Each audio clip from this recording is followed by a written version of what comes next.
ನಮ್ಮ ರಾಹುಲ್ ಗಾಂಧಿ ಅವರ ಅತ್ಯಂತ ಪ್ರೀತಿ ವ್ಯಕ್ತಿ ಲಾಲು ಪ್ರಸಾದ್ ಯಾದವ್ ಅವರು, ತೇಜಸ್ವಿ ಯಾದವ್ ಅವರು, ಇವರು ಇವತ್ತು ಅಲ್ಲಾಡ್ತಾ ಇದ್ದಾರೆ. ಹಾಗಾದರೆ ಇದೇನಿದೆ ಇವ್ರದ್ದೆಲ್ಲ ಗತಿ ಅಂತ, ಏನಾಗ್ಬೋದು ಇವ್ರ ಭವಿಷ್ಯ? ಇನ್ನು ಬಿಹಾರದ ಎಲೆಕ್ಷನ್ ಬಂತು, ಅಲ್ಲಿಯೂ ನಿಶ್ಚಿತವಾಗಿಯೂ ನಿತೀಶ್ ಮತ್ತು ನಮ್ಮ ಏನಪ್ಪ ಮೋದಿ ಅವರ ಕೈಚಾಪ್ ನಡೀತದಲ್ಲ.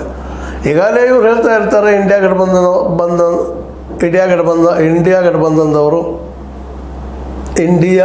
ಗಠಬಂಧನದವರು ಸಂಘಟಕರು ಹೇಳ್ತಾ ಇರ್ತಾರೆ, ಇಲ್ಲ ನಾವೆಲ್ಲ ಒಂದಿದ್ದೀವಿ ಗೆಲ್ತೀವಿ ಅಂತೇಳಿ. ಆದರೆ ಈಗಿನ ಪರಿಸ್ಥಿತಿಯಲ್ಲೇ ಬಿಹಾರನ ಗೆಲ್ಲುವಂದು ಭಾಳ ಕಷ್ಟದ ಕೆಲಸದ ಇಂಡಿಯಾ ಸಂಘಟನೆಗೆ. ಯಾಕಂದರೆ ಲಾಲು ಪ್ರಸಾದ್ ಯಾದವ್ ಅವರಿಗೆ ಮೊದಲನೇ ಇಮೇಜ್ ಇಲ್ಲ, ತೇಜಸ್ವಿ ಯಾದವ್ ಅವರು ಅದೇ ರೀತಿ ಇದ್ದಾರೆ. ಇನ್ನು ಉತ್ತರ ಪ್ರದೇಶ ಅಖಿಲೇಶ್ ಯಾದವ್ ಅವರು ವಿರೋಧ ಪಕ್ಷದ ನಾಯಕರಂತ ಇದ್ದಾರೆ, ಇಲ್ಲ ಅಂತಲ್ಲ. ಆದರೆ ಮೊದಲಿನ ಪವರ್ಫುಲ್ನೆಸ್ ಅಲ್ಲಿ ಉಳಿದಿಲ್ಲ.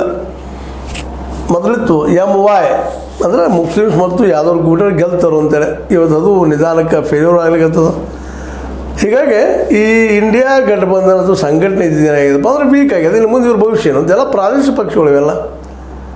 ಇನ್ನು ರಾಷ್ಟ್ರಮಟ್ಟದಲ್ಲಿ ಇವರು ಬೆಳೆಯುವಂಥ ಸಾಧ್ಯತೆಗಳು ಭಾಳ ಕಡಿಮೆ ಇದಾವೆ, ಕ್ಷೀಣಿಸಿದಾವೆ. ಒಂದು ಕರ್ನಾಟಕ ಬಂದಾಗ ದೇವೇಗೌಡರು ಮತ್ತು ಅವ್ರ ಮಕ್ಕಳು ಕುಮಾರಸ್ವಾಮಿ, ಅದ್ರ ಜೊತೆಗೆ ನಮ್ಮ ರೇವಣ್ಣ ಅವ್ರ ಮಕ್ಕಳು, ಇವತ್ತು ಅದು ಹೆಸರು ಕೆಡಿಸ್ಕೊಂಡ್ಬಿಟ್ಟದೆ ಇವತ್ತು.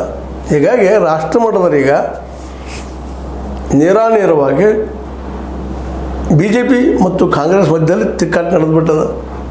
ಸೈದ್ಧಾಂತಿಕವಾಗಿ ಎರಡು ಭಿನ್ನಾಗಿದ್ದಾವೆ ಇವತ್ತು, ಒಬ್ಬರ ವಿರುದ್ಧ ನಿಲ್ಲುವಂಥದ್ದು. RSS ಮತ್ತು ಮೋದಿಯವರ ಕಟು ವಿರೋಧಿ ಇವತ್ತು ರಾಹುಲ್ ಗಾಂಧಿ ಅವರು. ಇವತ್ತು ಜನಸಂಖ್ಯೆ ಏನದಪ್ಪ ಜಾತಿವಾರ ಗಣತಿ ಆಗಲಿ ಅನ್ನುವಂಥ ವಿಚಾರಗಳು ಅವ್ರದ್ದಾಗ್ಯದ. ರಿಸರ್ವೇಷನ್ 50 ಮೇಲೆ ಹೋಗಲಿ ಹೆಚ್ಚಾಗಲಿ ಅನ್ನುವಂಥದ್ದು, ಯಾರ್ಯಾರು ಎಷ್ಟು ಪ್ರಮಾಣದಲ್ಲೇ ಇದ್ದಾರೆ ಅವ್ರಿಗೆ ಆ ಪ್ರಮಾಣದಲ್ಲಿ ರಿಸರ್ವೇಷನ್ ಸಿಗಲಿ ಅನ್ನುವಂಥ ಹಂತಕ್ಕೆ ಬಂದು ನಿಂತಿದ್ದಾರೆ. ಇಂಥ ಪ್ರಸಂಗದಲ್ಲಿ ರಿಸರ್ವೇಷನ್ ಇಟ್ಟುಕೊಂಡು ಮಾಡಿ ಮಂಡಲ ವರದಿ ಹಿನ್ನೆಲೆಯಲ್ಲಿ ಜನ ತಾಳಿದಂಥ ಈ ಥರ್ಡ್ ಫ್ರಂಟ್ ಅಥವಾ ಸಮಾಜವಾದಿ ಪಕ್ಷಗಳು ಅಥವಾ ಬಹುಜನ ಸಮಾಜ ಪಕ್ಷ ಅಥವಾ ನಮ್ಮ ಏನು ರಾಷ್ಟ್ರೀಯ ಸಮಾಜವಾದ ಪಕ್ಷ, ಇವರ ರಾಷ್ಟ್ರೀಯ ಜನತಾದಳ ಪಕ್ಷ, ಇವೆಲ್ಲನೂ ಕೂಡ್ಕೊಂಡು ಇವತ್ತು ಇವ್ರ ಪರಿಸ್ಥಿತಿ ಏನಾಗ್ಬೋದು? ಮೋಸ್ಟ್ಲಿ ಇವರು ಉಳಿತಾರೆ ಇತಿಹಾಸದಲ್ಲೇ ಅಂತ ಬಂದು ಹೋದರೂ